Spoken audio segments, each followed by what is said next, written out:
We're gonna take a white monster and turn it into an arrow. I grabbed some of the greatest drinks and we're going to make arrow veins out of these. We're going to start by cutting off the top, moving along to the side, cutting it down the side, and then removing the bottom of the can. We're going to cut off the nutritional labels, and there you go. The main idea is to cut out the spots with the most branding to use as your fletchings, which is why I chose what I did here. I fold them in half so I can get twice as much branding and so I can fold the spot to put the glue on, as you can see later. This Red Bull is easy because I could get the branding I wanted with just a few cuts and folds, whereas the Twisted Tea was a lot more difficult because I had some branding I wanted that was a little off center, which meant a lot more cuts and folds. The White Monster and the Peach Monster are definitely some of my favorites that I have here. To shape these into fletchings, we're going to fold the back side of it 90 degrees to create the part that we glue on. We're then going to score all of the extra parts that stick out, and we're going to fold them to pull them off. Off camera, I scored the flaps, so we're going to pull those off here as well. That's the first fletching. Now let's do that 20 more times.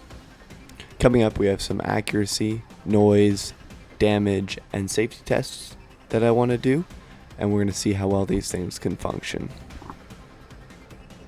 When it comes to making these things, it's not that hard, but it does take a lot of time, especially if you want to get the branding and make them look really good.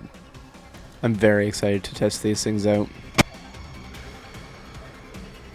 I'm just deburring them. I'm making sure they're not sharp and so they won't damage me. It's very windy out today. We're gonna try to do an audio test to see which one's louder. So we've got the AAE Maxes here. I'm gonna send the one down range, and then after that, I'll send the rest of these. This one will be a reference to see which one's quieter. I mounted my mic on a tree back there, so we'll see how this sounds.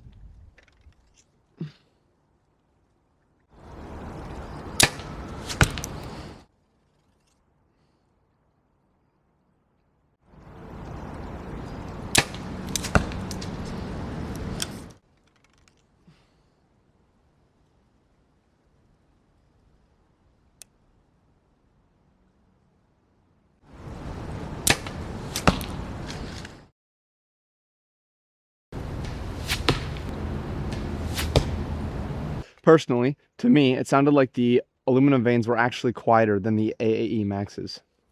Today was too windy to test the accuracy. It's been okay. I've noticed they're about the same as the other arrows. They shoot about the same as the AAE Maxes. They're slightly lighter, but not by much.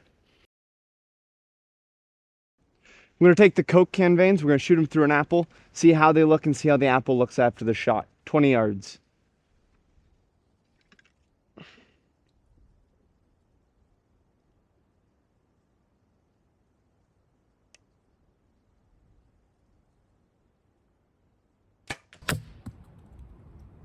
The apple's all the way over here. There is definitely a mark left on that thing.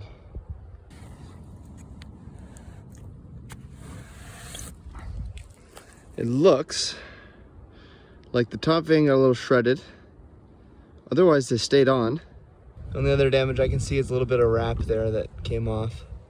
But that's pretty gnarly.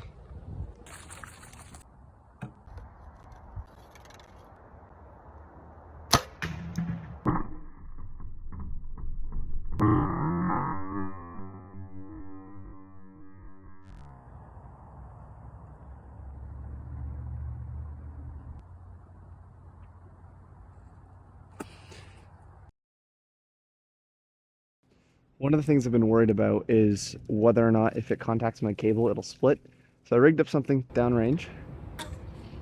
We're gonna try and hit it. 20 yards, here we go.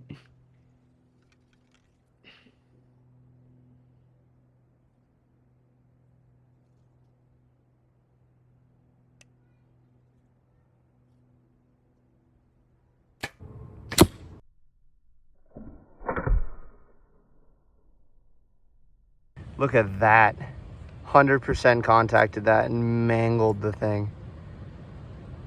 There's a tiny nick right here.